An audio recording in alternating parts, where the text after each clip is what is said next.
Okay, so usually I rush these videos, so I'm gonna try to take my time on this one. That way we get the point across and not so much rushing. This is my setup, by the way.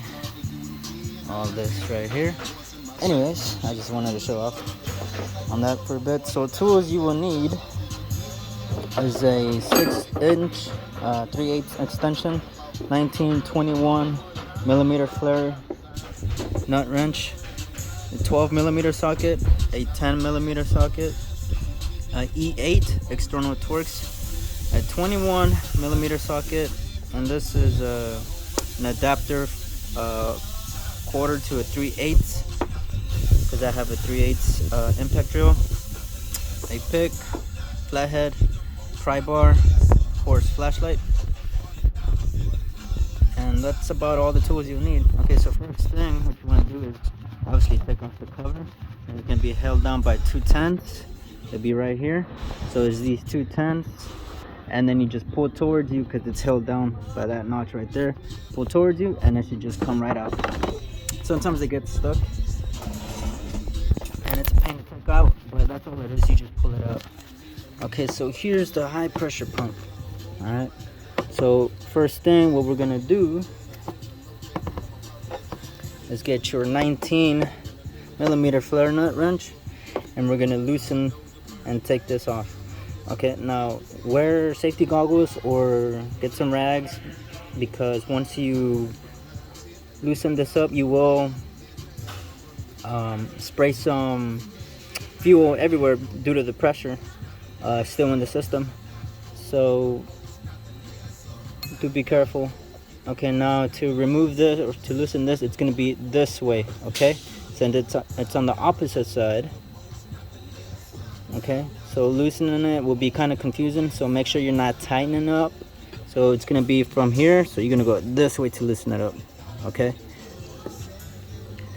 and once you take that off, you screw it out and then just pull it out. And then after that, what you want to do is get your 12 millimeter socket, and then you want to take these off. Okay, these nuts. Okay, so it's just two. And after you take those two nuts off, what you're gonna do is take off these studs right after that. Okay, and that's where the E8 comes in handy. So you're gonna take off these studs with the E8. That should come right out. And then from there, you'll be able to see that you got room and you know, enough play to be able to wiggle this out somehow. Okay, because if you just take off the nuts and then you try to pull it out, obviously the studs are in the way and this whole manifold is in the way. So taking off the studs gives you a lot of room to be able to sneak this out. And now for the well, it was the hard part, but I figured out a trick.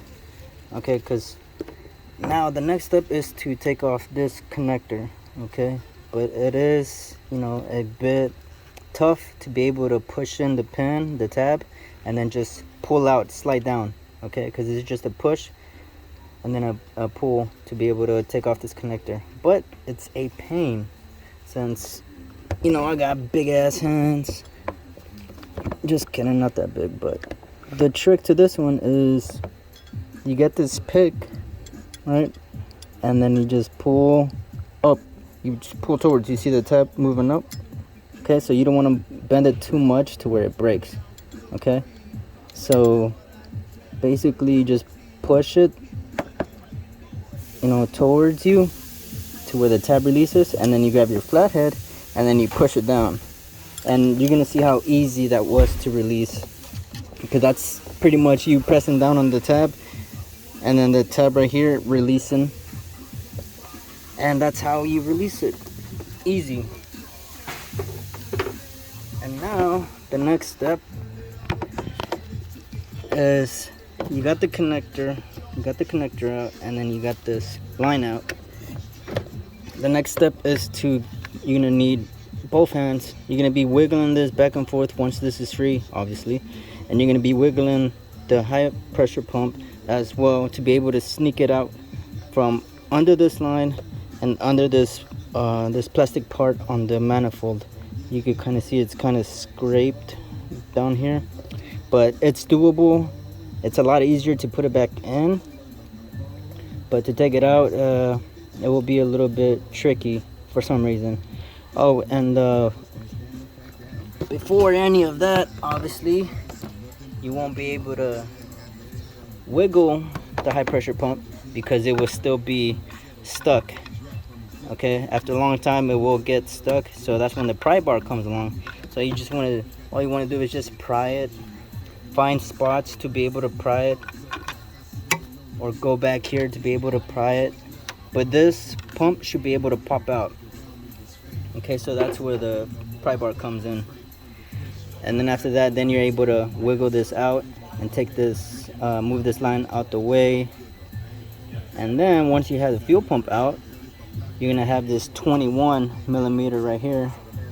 Okay, so obviously you can't get a wrench down there to loosen it.